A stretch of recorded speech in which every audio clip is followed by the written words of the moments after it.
میرا نام محمد نعیم الدین خالد ہے.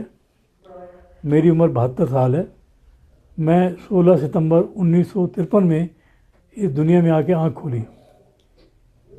حیران تو میں ہوا کہ میں کہاں آ گیا ہوں جنت سے، لیکن بہرحال زندگی گزارنی تھی. والدین کے ساتھ زندگی کا سفر کرتے کرتے، والد میرے فوج میں تھے، مختلف اسکولوں میں جاتا رہا، اور ان اسکولوں کا فائدہ مجھے یہ ہوا کہ میری جو تعلیم ہے اس کا جو ہورائزن تھا وہ براڈ ہوتا گیا. ہماری والدہ جب سردیوں کی چھٹیاں ہوتی تھیں تو ہمیں لے کے کسی نہ کسی گھر چلی جاتی تھی. وہاں دوسرے شہر میں جاتے تھے، وہاں جا کے ہمیں اسکول میں داخل کرا دیتی تھی. گویا ہم ایک کلاس پڑھ کے آئے، پاس ہو کے آئے، امتحان دے کے آئے، اب اسی کلاس میں دوبارہ ہم پڑھیں گے تاکہ ہمارا جو تعلیمی معیار ہے پختہ ہو جائے.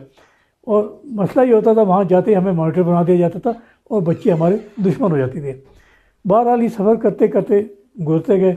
پھر میں فوج میں آ گیا. فوج میں جب میں آیا تو فوج میں آپ کو پتہ ہے کہ ہماری انگلش کا کیا حال ہوتا تھا اس وقت. تو بس اس دن دیٹ سے زیادہ ہم جاتے نہیں تھے. فوج نے جو ہمیں ہماری پرسنالٹی کو ڈیولپ کیا، وہ فوج کی اکیڈمی کا احسان ہے کہ ہم بالکل سویلین تھے، بالکل سویلین ٹوٹل. صبح امی اٹھاتی، ابھی اٹھ رہا ہوں، 1 منٹ میں اٹھ رہا ہوں، اور وہاں ایک آواز آتی تو ہم ایک دم چھلانگ مار کے بیٹھتے، کپڑے پہنتے اور جناب گراؤنڈ میں پہنچ جاتے. تو فوج نے ہمیں ڈسپلن صحیح طریقے سے کوٹ کوٹ کے بھرا. کہیں بھی جانا ہوتا تھا ہمیشہ حکم تھا 5 منٹ پہلے پہنچو، اپنے وقت سے 5 منٹ پہلے پہنچو، کیونکہ کسی وجہ سے لیٹ ہو گئے تو شرمندگی نہ اٹھانی پڑے. فوج سے نکلنے کے بعد میں توپ خانے میں گیا. اچھا، مجھے کتابیں پڑھنے کا بہت شوق تھا. میں نے ہر لائبریری کی کتابیں پڑھی، قصے پڑھی، کہانیاں پڑھی، ناول پڑھے، شعر و شاعری پڑھی. اور کیونکہ والدین نے عادت ڈال دی تھی کہ وقت ضائع نہیں کرنا، اسے کہیں کھیلے بھی، ہم ہاکی بھی کھیلے، اچھے لیول پہ کھیلے. اور پھر آہستہ آہستہ جو ہماری ترقی ہوتی رہی، فوج میں مختلف کورس کے. اور میرے میں خوبی تھی کہ میں ایک شخص جو کام کرتا تھا اس کو دیکھتا تھا تو میں سوچتا تھا یہ کام میں کر سکتا ہوں، یہ کر سکتا ہے تو میں کیوں نہیں کر سکتا. اللہ تعالیٰ نے اس کو وہی فیکلٹیز دی ہے جو مجھے دی ہوئی ہیں، اس سے میں سیکھتا. تو لہٰذا میں نے اپنی چھٹیوں کے اندر ہر وہ کام سیکھا جو میں سیکھنا چاہتا تھا. میں آپ کو کیا بتاؤں، بہت لمبی داستان ہے، لیکن میں اس سے ہم کمائی کوئی نہیں کرتے تھے، سیکھتے تھے صرف. اس وقت میرے گھر میں ڈرائنگ روم نہیں ہے، پوری ورک شاپ ہے. ہر قسم کے ٹول وہاں پڑے ہوئے ہیں. گھر میں کوئی چیز خراب ہوتی ہے میں لے کے نکل جاتا ہوں، چیز خراب ہوتی ہے میں گاڑی میں رکھتا ہوں. اور تو میرے بچے بھی جانتے ہیں. میری سب سے چھوٹی جو نواسی ہے اس نے پہلے دفعہ اسکرو ڈرائیور اٹھایا تھا، اور میری سیٹنگ چیئر کا نٹ کھولنے کی کوشش کی تھی. تو میں خوش ہوا، اس کو لگانا سکھایا. اس کے بعد اس نے جو ہے ہر نٹ کو کھول کے مجھے دے دینا کہ آغا جان اس کو لگا دیں آپ. میں کرتا تھا. اصل میں بچوں میں سیکھنے کا درجہ ہوتا ہے. ان کو آپ سکھائیں گے، ڈرائیں نہیں کہ یہ ہو جائے گا، فلاں ہو جائے گا، چوٹ لگ جائے گی. نہیں، چوٹ لگے گی سب ٹھیک ہو جائے گا، لیکن بچے کے دل میں وہ خوف بیٹھ جائے گا، وہ بہت بہت برا ہوتا ہے. کہ آپ بچے کو جن بابا سے ڈرا دیں گے، وہ جن بابا ہر وقت بچے کے سامنے آ کے کھڑا ہو جائے گا. جب آپ اس کو اسٹیج پہ چڑھائیں گے بولنے کے لیے تو جن بابا اس کے سامنے آ جائے گا اور وہ بول نہیں سکے گا.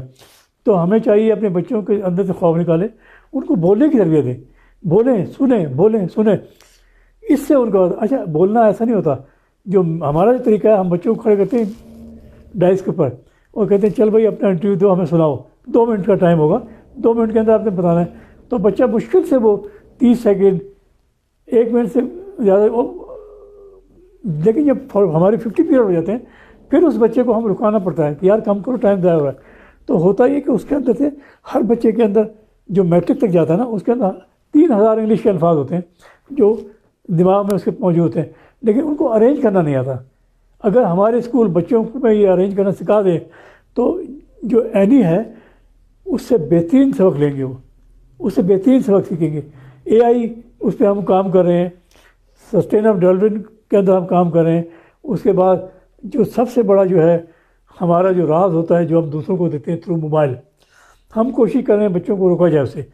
کیونکہ جو پرائیویسی میری اور میرے لیے 100% میرے لیے، اس کو میری ماں شیئر کر سکتی ہے، میرے والد شیئر کرتے ہیں اس حد تک جو میری پرائیویسی ہے.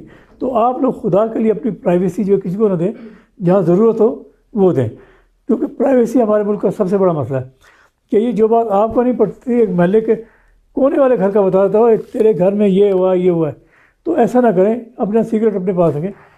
میں ریحان اللہ والا میں آ کے بہت خوش ہوں. آج میں سنتا رہتا ان کی ویڈیو دیکھتا رہتا، لیکن مجھے یقین نہیں آتا ہاؤ اٹ از پاسبل، کیونکہ ہم بھی کر رہے ہیں زوم پر لوگوں کو پڑھا رہے ہیں، لیکن کبھی آتے ہیں بچے کبھی غائب ہو جاتے ہیں. CIT centre for information technology Ammar Jafri صاحب نے بنایا، میں بھی اس کا ایک ممبر ہوں. جب میں آج ملا ہوں میرا بگوال میں، عمار جعفری صاحب نے بلایا کہ ریحان صاحب آ رہے ہیں تو آپ آ جائیے، تو میں اور دوست فوراً دوڑ کے آئے دیکھیں کہ ریحان صاحب ہیں کون، کر کیا رہے ہیں. ان کا ماڈل سنا، دیکھا، میں نے کہا جی میں آپ کا ابھی انسٹیٹیوٹ دیکھنا چاہوں گا. تو ان سب بچوں نے مجھے بہت امپریس کیا.